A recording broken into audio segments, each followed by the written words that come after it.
started my podcast later in the year than I intended because of unforeseen circumstances, but it is good to be with you all again. My website is pamcarter.net, as a lot of you will know. You might also be interested to look at some of my artwork that's now been put onto the website. Now, I decided to have a change of genre this year, so instead of spiritual poetry, I thought we would look at various scenarios that have occurred as I've travelled along God's road of life. Now, most of the contents of these episodes took place from 1977, when I returned to Western Australia with my family. We had been living back in England for a few years for medical reasons. Now, my family consists of my husband Philip and 3 children. 2 girls, Dawn Marie and Rabina, were born in Australia, and then we went back to England again, and our son Stuart was then born in the UK. In most instances, the poems within were taken from everyday events. Now, names used are of friends, acquaintances and family members, and tell a story of an occasion. There are many happy events and fun times that we want to remember and reminisce over. Likewise, there are circumstances in life that set challenges through fear of the unknown, sickness, and unpleasant past experiences. Whatever our personal lives entail, a positive outlook and sense of humour will enable us to meet each day with an open mind, sense of expectation, and excitement for the future. A good attitude to life and a happy disposition not only influences our lives, but the lives of others. Our words of encouragement can make a person feel good about themselves and give them a sense of worth, which will reflect in their relationships. I'm sure many will relate to the stories told through the poems, have a giggle over some of the situations, and reflect on others. Now, I've broken the topics down that I want to share with you into different categories as follows. The first one's called That's Just Life. So I'll begin with That's Just Life, and in this category, I'll talk about instances that occur around the house. It could cover everyday objects, renovations, or family and friend events. I'm sure you'll be familiar with some of these occurrences happening in your home. It was so exciting to arrive back in Australia and to see friends and relations there to greet us. We invited to stay with some old friends until we found somewhere to live. Within a few days, it was time to look for somewhere for the family to live, and I knew exactly how I wanted our next home to be. The poem My Home is just a couple of verses of what I had in mind. Happy and comfortable, welcoming and bright, friendly and calm would do me all right.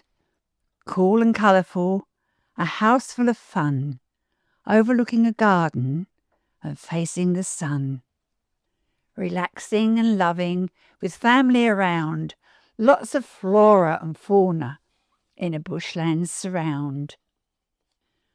Believing houses were bigger in Australia and cheaper than in England, we promised the children that they could have their own bedroom when we bought a house. We were disillusioned to find that house prices were much more expensive than we had anticipated.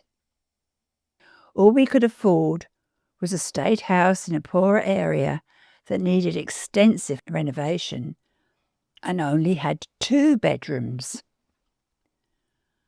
The following poem explains how we solved this dilemma. It's called Back in Australia. We left the cold climes of England again to return to Oz, our true home, telling our children that when we got there they could have a bedroom of their very own. But the price of houses were much dearer, so how could the kids have their own room? For we bought an old house with 2 bedrooms. 'Twas dirty and musty, with a sense of gloom. The carpets came up and the paint pots went in. And the sleep out became Rob's place. And what about Stuart? What can we do? I empty the laundry and there's just enough space. Now Philip's a great handyman, so working hard, the house soon looked all right, light, bright and clean. And the kids had their own rooms as promised.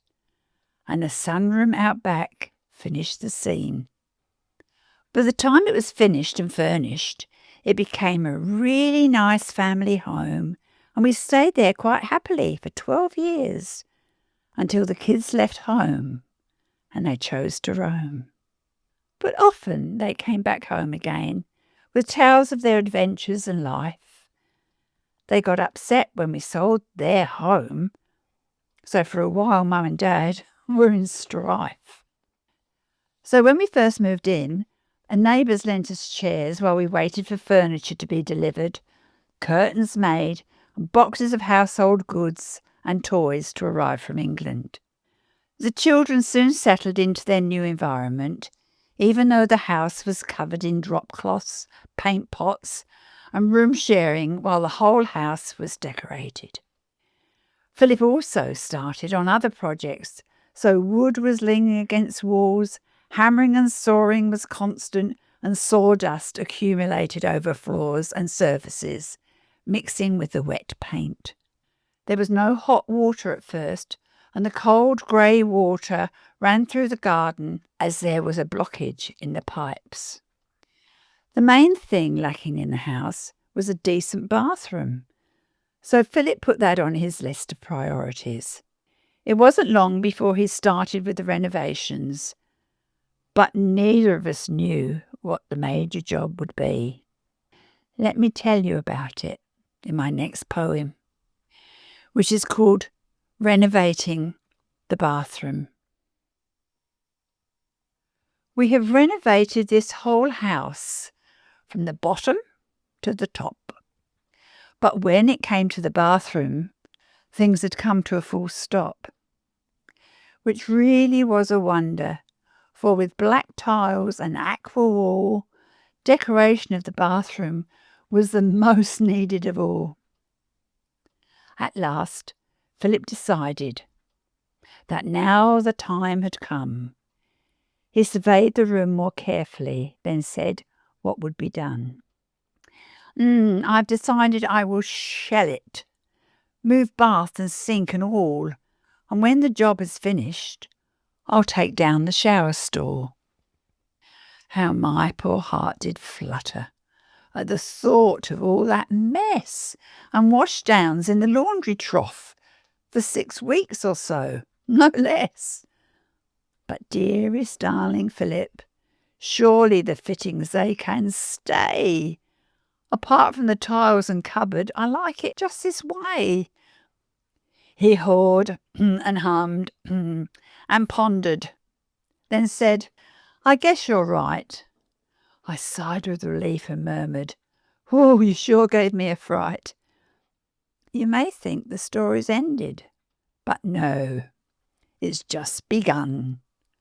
For to replace the outlet pipe, it first must be undone, which, believe me, is not easy.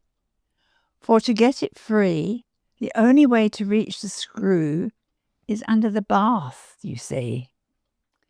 Phil tried via floor, wall and panels, performing acrobatic tricks, but the only way to get it out was to remove the outside bricks. When the house was half demolished, he finally got at it, but when he tried to buy one new, the darned thing wouldn't fit. The old one was rechromed and laboriously replaced. Now to get on with the rest of it. No more time to waste. The next job was the cupboard, which went together well, but when fitting laminate to the top, Philip, he swore like hell, because at last the cupboard was finished, and indeed it did look nice. Now for the tiles and paint, he said. I'll have them fixed in a trice. But the tiling was a mammoth job. He started with the floor. They were cut and fitted bit by bit until they reached the door. Next, the tiles were grouted. Don't walk on them till dry. How are we supposed to reach the sink? Hover over them or fly? Now for the part I dreaded. The shower was the next to do. You may not be able to use it for at least a week or two. Philip bought a rubber shampoo spray to fit to the tap in the bath. He demonstrated how to use it. Oh, we had a real good laugh. He knelt down in that cold, hard tub, held the spray above his head, then soaked himself all over. That's how it's done, he said.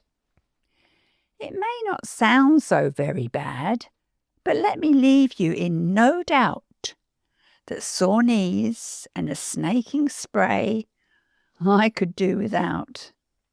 The fortnight, as I'd expected, dragged into a month or more. But by Jove, it is appreciated when you collect the waters pour over your whole body after an everlasting break. The luxury is fantastic when that first shower you can make. Hooray! Now for the painting.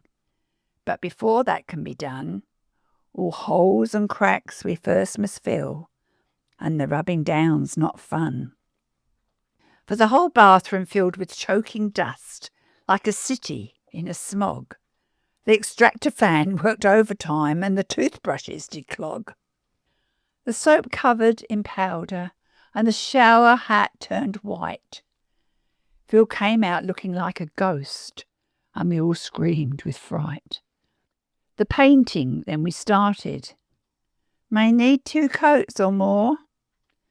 But as Phil's luck would have it, the darn thing needed 4. And now to the accessories. Chroma, here we come. I hardly can believe it. The bathroom is almost done. So off we went to Alco, and loaded we came back, with hooks and shelves and towel rails, and a matching toothbrush rack. The Italian crystal cabinet looked lovely on the wall. When you look in its many mirrors, there's 6 of you in all, which can be a bit off-putting when from a steamy bath you rise, all creamed and red and glowing. Your image stares you in the eyes. The cupboard doors were varnished and firmly fixed in place, and Phil stood back with satisfaction and a smile upon his face. For the job is now completed. It has been a long, hard chore, but the tools can now be put away. He won't need them no more.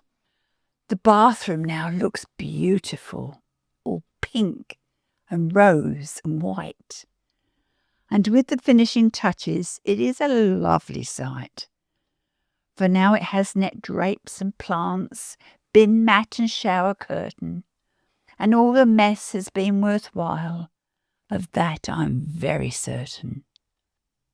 Next time the bathroom needs doing, I'll get someone in, my dear.